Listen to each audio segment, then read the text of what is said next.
for the beautiful Trudy and Truelove and our gallant hero pilot Sir Percy Goodfellow on their way to a wedding ceremony right out on the runway. How sweet it is.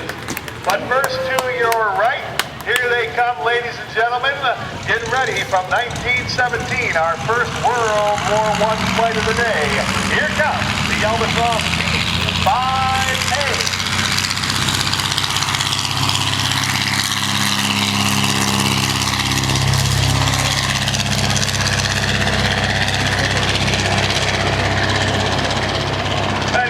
Pierre DeLucas and Mademoiselle Fifi on their way to the wedding. And now, how about it, kids? Let's hear a big boo for the most rotten scoundrel that Sir Percy Goodfellow and Trudy Truelove are actually going to tie the knot. Meanwhile, high overhead, the Albatross D5A, this beautifully streamlined fuselage, twin Maxim machine guns on the Albatross firing through the propeller.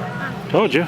That is one of the Black Baron's henchmen up there, and I don't know if I like the looks of a wedding on the runway with one of the Black Baron's henchmen flying high in the sky overhead. I would never dare to argue you with guns. I mean, folks, it sounds like a recipe for disaster. Well, and what is he up to? I don't, well, look at this. He's offering a friendly hand. I don't know about shaking. The Baron says no more tricks. On your wedding day, Sir Percy, he wishes him well. I don't believe it that he can actually come to terms with it. But here's the preacher out there. He is now giving the wedding vows. Sir Percy, do you take Trudy to be your wife? And he's so excited, because of course I do. And look at everybody out there. Isn't it a beautiful ceremony? And Trudy, do you take Sir Percy? Of course she shakes her head, yes, I do. Meanwhile, the Black Baron's henchmen have a flag out. The Baron signaling in the Albatross D5A. They're flagging him, gentlemen. I don't know what it is, but signals are being given.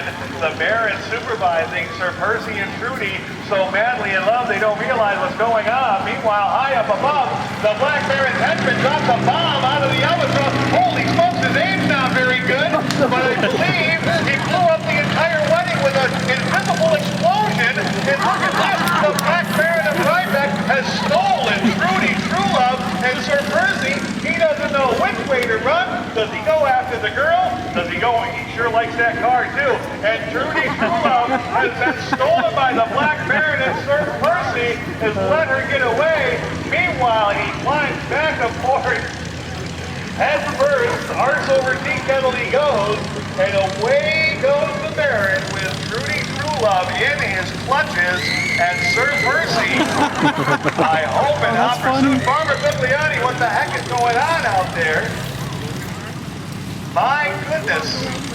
I must say, for the first weekend, our pilot's aim was just okay, folks. The German pilots enjoyed flying the Albatross. It had a nice deep set cockpit, very comfortable to fly, very easy airplane to fly. The Albatross formed the backbone of the German Air Force throughout World War I. In fact, at one point in 1918, over 70% of the German airplanes on the front line were of the Albatross manufacturing. We'll see a couple of other very famous German companies who survived World War I and later went on to fly for 1,000 flights in the 1930s. Here comes the Albatross. Settling down for a beautiful, beautiful landing. Very short rollout. We'll get the Albatross turned around. They'll taxi by the fence line here. You can see the twin machine guns right in front of the pilot. They actually fired these machine guns through the propeller. The way they did that was with a device that was known as the interrupter gear. These machine guns were actually timed off of the engine, so whenever the propeller blades came in front of the machine gun fire was automatically interrupted. So now you can put the guns right in front of the pilot. You aim the airplane, you're aiming the gun. You see the two machine guns right there in front of the planes. If you look to your right, way down there at the south end of the field, at the top of the hill, we've got a very graceful French monoplane known as a Hanriot, named after its builders, the Hanriot brothers. This is a very nice flying airplane in 1910. However, it was couldn't compete with the much more popular Blériot monoplane that you'll see in our hangar and one up in the museum as well. This airplane we won't take around the field today, but it should get a nice flight the length of the runway. As the Hanrio flies by, you'll notice that the pilot is truly flying open cockpit today. There's absolutely no cockpit to speak of, really. The pilot has a little bench seat he sits on. This is a wing warping machine. There are no ailerons on this airplane. The entire wing actually flexes to bank the airplane to the left and right. Now get your cameras ready. We will not take this around the field, but it should be a very nice flight the length of the runway. From 1910, ladies and gentlemen, a little Pioneer demonstration for you. Looking like a giant drop. Rolling down the hill, here comes the Hanrio. Get your cameras ready, ladies and gentlemen. This should be a nice flight. He's off the ground already. He has two control sticks. One to bank the wings, and one to control up and down the elevator control.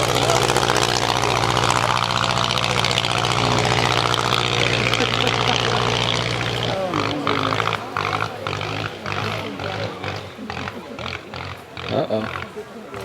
Freaking Wright brothers here. And yes, the engine is supposed to be doing that. The reason for that, and you'll see as he comes back, the pilot has two control sticks, wing warp and elevate.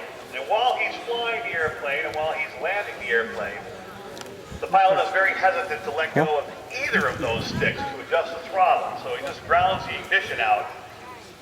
Hanrio monoplane over there, and again they were kind enough to allow Cole Palin total access to the Hanrio and the Depardieu that you'll see up in the museum building. He was able again to photograph, measure, sketch, anything he wanted to come up with this exact reproduction. The fuselage, the body of the airplane on the Hanrio, very unique, built like a racing skiff.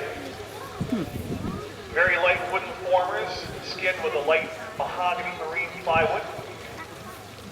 Two ash skids protruding from the main landing gear prevented the airplane from nosing over in the event of a rough landing, which could happen in the early days of aviation. Could still happen today.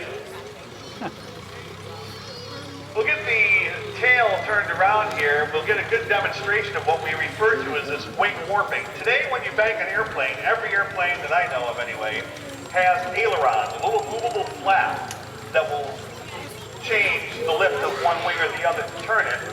You'll notice here we'll give the elevators are operated with his right hand. Then you get a clear view of what we refer to when we say wing warping. See how the entire wing Yeah, the whole wing goes there. actually flexes I know to what that bank is. the airplane. What do you think of that, Farmer Goodliani? You like that old airplane out there? The farmer out on the runway observing it all. No flats or nothing. That's incredible. You have a whole wing. The pilot certainly had his hands full flying the Hanrio monoplane. Hey, Mark! You like that airplane, don't you? Sounds like one of his tractors, what it sounds like. And we've got another airplane to demonstrate for you that sort of bridges the gap of the Pioneer World War I era. You'll also power the very unique engine. Our next machine is a 1913 Cadrone C3. And it is powered with an 80 horsepower rotary engine. Now the rotary engine, if you've never seen or heard one before, very unique. And that the entire engine rotates with I don't know, Scott. This is a spinning engine. 80 horsepower, 1,200 turns per minute. The rotary engine, very popular in the Pioneer and World War I era. By the end of World War I, the rotary was obsolete. Why a rotary engine? Why spin the whole engine around? Well, it was the coolant. One of the big problems in early aviation engines was overheating. They decided if they spin the entire engine, it will be its own best fan. And lo and behold, it worked very well. How did they do it, you may ask? I don't know. It actually is a stationary crankshaft. The crankshaft is mounted to the airframe and does not turn.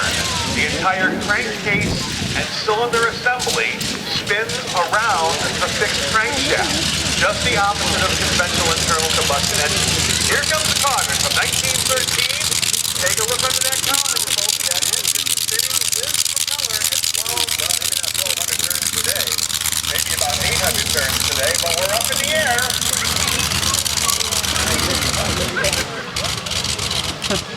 That is a 9-cylinder rotating engine. I think right there it's running on at least 7. Very easy to follow a spark plug on these engines. How do you get fuel and oil into an engine that's spinning at 1,200 turns per minute? Well, that stationary crankshaft is hollow, and the fuel is pumped through the hollow crankshaft into the crankcase. There's little copper inlet tubes that take it into the cylinder, and the lubrication's pumped in at the same time.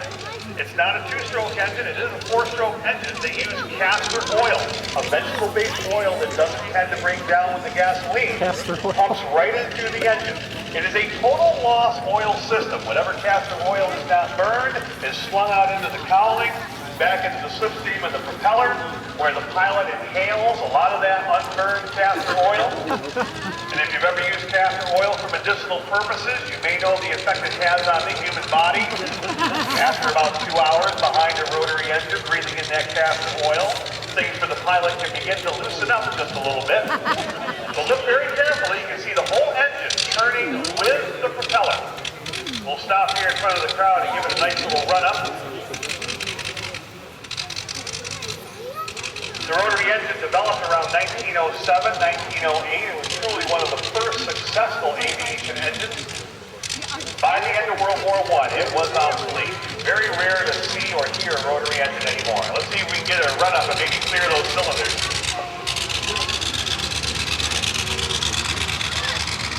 The pilot essentially acts as the carburetor. He meters in the amount of fuel and air to get that full power, which we're not quite getting today.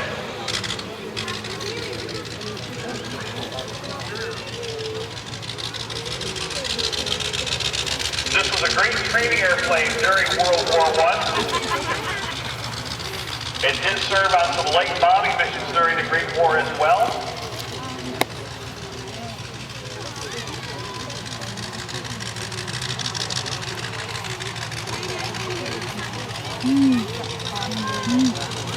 America's ace of aces, Captain Eddie Rickenbacker, learned to fly the Padron G3. As did our former mayor of New York City, Fiorello LaGuardia, flew with their own G3 as well.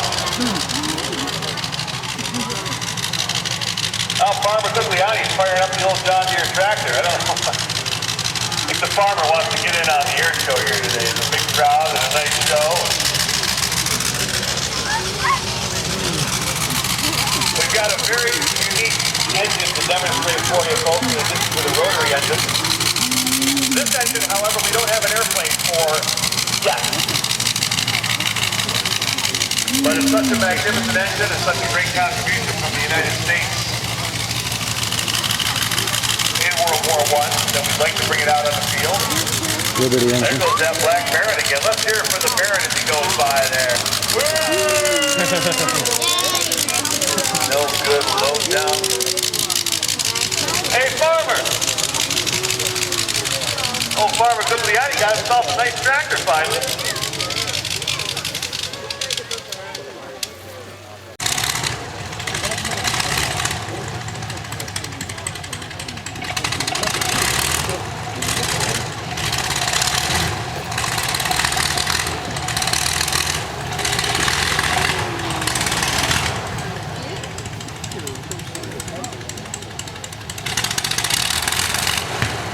Looks more like a tractor pull. Nicely done,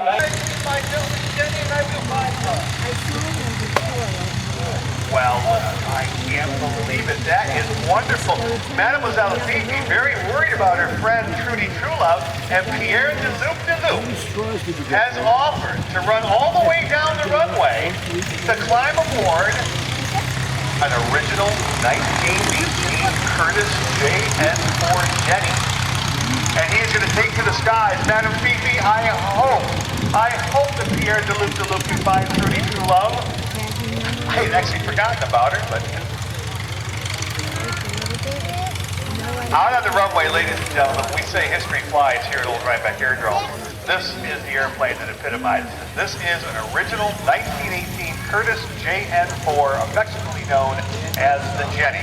This is the airplane that trained American pilots who went on to fly to World War I. After the war, this airplane became very, very famous as the barnstorming airplane that crisscrossed the skies in the United States, introducing the American public to the thrill of aviation. The Curtiss Jenny, a homegrown airplane right here in New York State, built up at the other end of the state of Buffalo, New York. Glenn Curtiss, one of the great pioneer aviators, right on the tails of the Wright brothers. He began flying in the mid-1907, 1908 up in Hammondsport, New York, in the Finger Lakes region. Glenn Curtiss became very successful, many record-breaking original too. Operations up to Buffalo, New York, where he set up his Curtiss Aeroplane Company to manufacture the Curtiss Jenny. Between 1914 and 1918, somewhere around 10,000 of those Curtiss Jennies were built. As far as I know, right now there are 3 left flying in the world. Wow. About the only one that flies regularly to the public. This airplane was flown here at Old Rhinebeck for 30 years, from 67 to 97, when it was determined it was ready for a complete overhaul and restoration. Ken Cassins and his crew restored this airplane over a 3-year period and returned to the skies in 2001. We've retained as much of the original structure as possible. Any wood that was rotting out needed to be replaced, flying wires, fabric, hardware, overhauled engines. But this Curtiss Jenny is about as original as you're ever going to see. Wow. This was the airplane that introduced the American public to aviation. Keep in mind, back in the 1920s, folks, that most people had never seen an airplane before here in this country.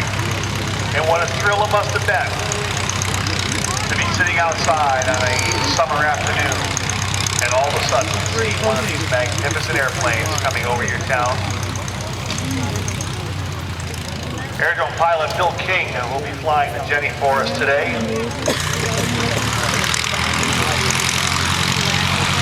Right now, running up the 150 horsepower Hispano-Suiza V8 water-cooled war surplus engine. Get your cameras ready, folks, because this is the real deal. This is about as an original World War I airplane as you will ever see fly.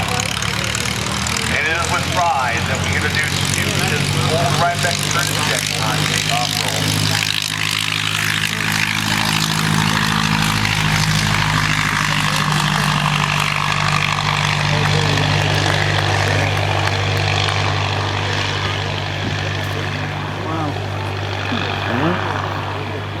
As Pierre de Loop climbs for altitude, he's on a mission to try and find Trudy True Love. Mademoiselle Phoebe sending him out with a very unique Jenny in that it had an engine mount for a Hispano-Suiza engine. Out of the factory, these Jennies were powered with an OX5 90 horsepower Curtiss engine, which was a very good engine, mass-produced, but sort of high maintenance. The Hispano-Suiza we used in aircraft such as the SPAD 7 and the SPAD 13 and the British SE-5s during World War I. A much nicer engine, V8 water-cooled, overhead cam, aluminum crankcase, much more reliable. Give it a little bit more power, a little more reliability. There's Pierre de Loop looking around, trying to find Madame Fifi, and what has he dropped down? Let me get my binoculars. Ooh, the Black Baron's over there taking a pot shot at him, and it looks like he's dropped down a bouquet of flowers to Madame Fifi in this color scheme, powered with Hisso engines for training. What happened to those 10,000 Curtiss Jennies? Why are there so few of them left today? Well, in 1926, the United States government stepped in and said no more commercial flying with these old wooden airplanes unless they can meet new federal specifications. By then, most of these Jennies were plain worn out. And most of them had their engines removed and the airframes were scrapped, and that's why you don't see too many. Now, the Black Baron and his henchmen took a pot shot at Pierre de Loop with a shotgun over there, and now Pierre has lowered the altitude a little bit, and I don't think he likes being shot at very much. Let's see what he's up to now. First, he dropped a bouquet of flowers. What's he dropping now? That's no bouquet of flowers. That's one of those blue stout bombs, and down it comes. Oh my gosh, and he hit Madame Fifi's lingerie shop. Well, almost anyway. He's only off by about 300 feet. Down the henchman now. She doesn't want any part of that. She wants him out of her little village.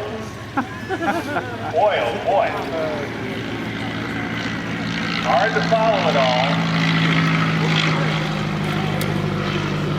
take a look at the Jenny with all the struts and all the wires that separate those four wings, upper and lower wings. You can see why the barnstorming pilots call the wing walker act. It's very easy to take somebody up and let them step out onto the wing and hold on to all those struts and all those wires. And they did all sorts of crazy stunts with these Curtiss Jennies. There's pictures of them with wing walkers standing on the top wing with their feet raised to the wires and climbing from the upper wing to the lower wing and hanging from the landing gear and jumping off with parachutes. You name it, every stunt you can think of. And Madame Fifi is furious. One of the Black Baron's henchmen up there causing trouble over there, stealing all of her undergarments from the lingerie shop. Well, let's see if we can get Pierre de-Loop back on the ground. And Madame Fifi would like to know very much if he was able to spot Trudy Truelove. And let's hope he was able to. He is some steam, boy, look out. All right, here comes the Jenny on final approach. No brakes, just a tail skid. Let's see how we're gonna do today.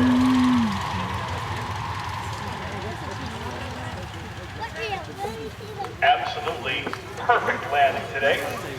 Curtiss Jenny, also the first airplane to be used by the United States Air Mail, which was inaugurated May 15, 1918, with a flight from Washington to Philadelphia and on to New York. Unfortunately, our intrepid airmail pilot did not know how to read his compass very well. Well, Madame Fifi, are we going to check with Pierre to see if he found Trudy Truelove? Should we ask him?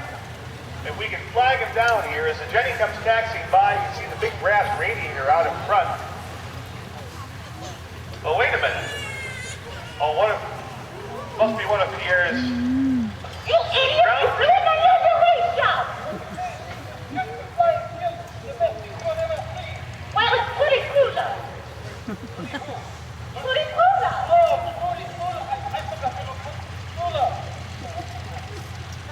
Uh-oh, he forgot about Trudy Truelove. And it wasn't even Pierre in the airplane. He sent up one of his co-pilots, apparently. Well, let's check with him and see if he knows where Trudy Truelove is.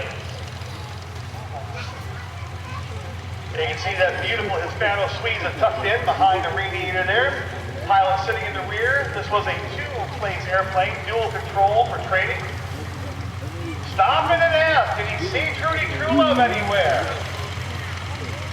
She's where? What did he say something about seeing her on an airplane? Wait a minute, I'm getting more and more confused as the day goes on. Pierre, Madame Fifi, where is Trudy Truelove? I don't know. Nobody seems to know? I thought I heard him say something about being on the wing of an airplane. I hope I was wrong in hearing that. I can't imagine. Obviously, by all the Black Baron's henchmen's shenanigans, we sort of forgot what our mission was. Is Trudy Truelove under the stage? Is Trudy Truelove over in the village? Is Trudy Truelove working in the snack stand? Is Trudy Truelove sitting in the crowd? Where could she be? That is the question all need an answer to. Where is Trudy Truelove? Does anybody know? Yeah. Farmer Gugliani, do you know where Trudy Truelove is? You saw her walking down what way? Over that way. Pierre, Madame Fifi, we've got serious problems on our hands. No, they said she wasn't over there. Maybe she's in the outhouse. Could Trudy be in the outhouse? Well, I thought Trudy might be in there because I saw her eating chili dogs for lunch. Wait a minute, folks. Trudy Truelove. To the moon. We go. To the moon.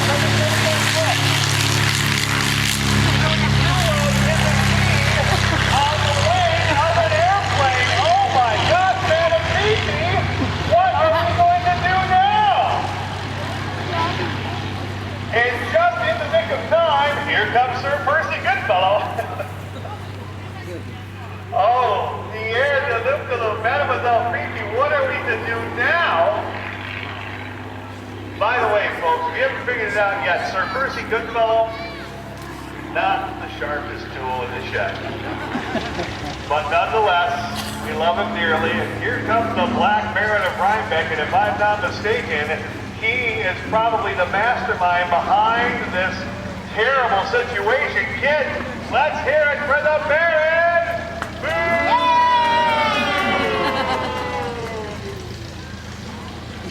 Oh boy, this is not a good situation at all. High in the sky, Trudy Truelove, what a view of the Hudson Valley she's getting today. Rolling, she's doing slow rolls hanging out up there. First the sky, then the ground, then the sky, then the ground. And when they come into land, man, she's gonna have to run awfully fast. And that first step could be a killer. Hang on, Trudy, we're gonna... Meanwhile, oh, look, wait a minute.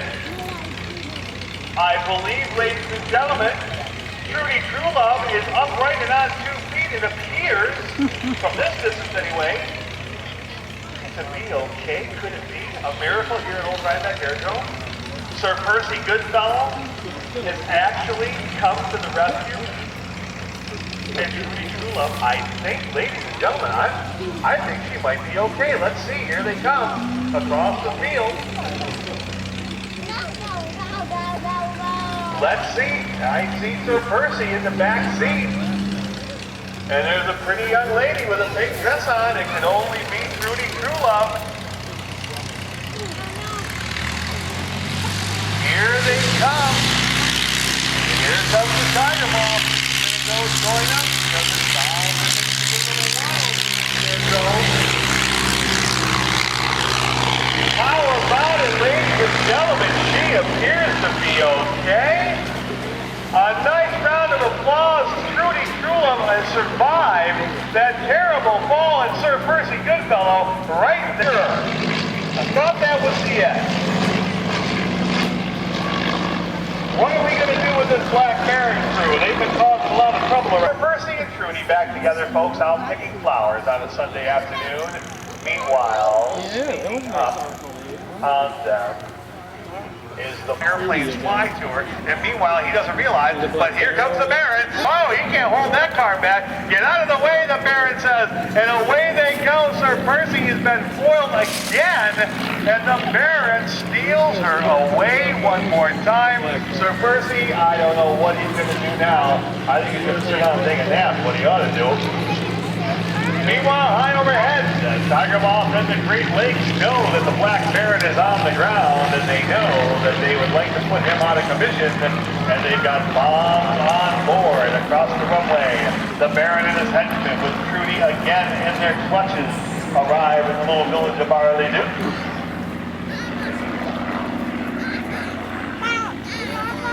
And out they come, the Baron would just like to get a kiss from Trudy Truelove. And now they're setting up a picnic lunch right out on the runway.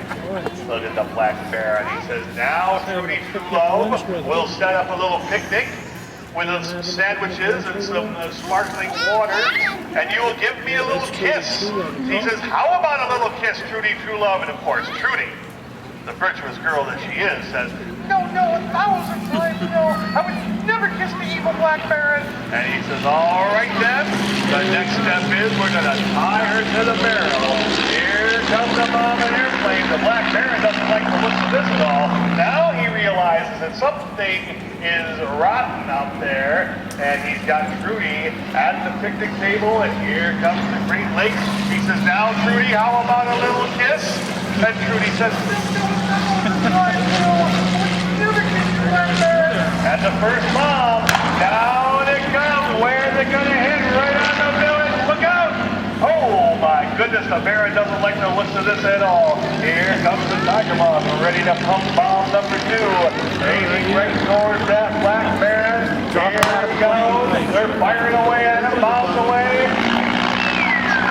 Oh, another silent explosion. Those are special explosions over there. I've never heard them so loud. Yeah, what are you gonna do? It doesn't all work for you, that's for sure. Here comes the Great Lakes one more time. They've got that gun pointed up. Poor Trudy Truelove in the midst of all of this. Here comes the Lakes. He's got got another bomb on board. Can he get the Baron this time? Oh, they're getting a little bit closer now. A little bit closer, but the Baron's not scared. Nothing scares the evil black Baron of Rhinebeck. Meanwhile, Lord Trudy is sitting out there. I don't think enjoying the picnic very much. And now the Tiger Moth taking aim at the Black Baron of Rhinebeck, who doesn't appear to be concerned at all. High up above, there comes the bomb out. Oh boy, that one's getting a little bit further. Dropping straight though, nice trajectory. Doesn't have to be a very good aim on that one. Oh, that one actually went off though. That was exciting. That could be the high point today.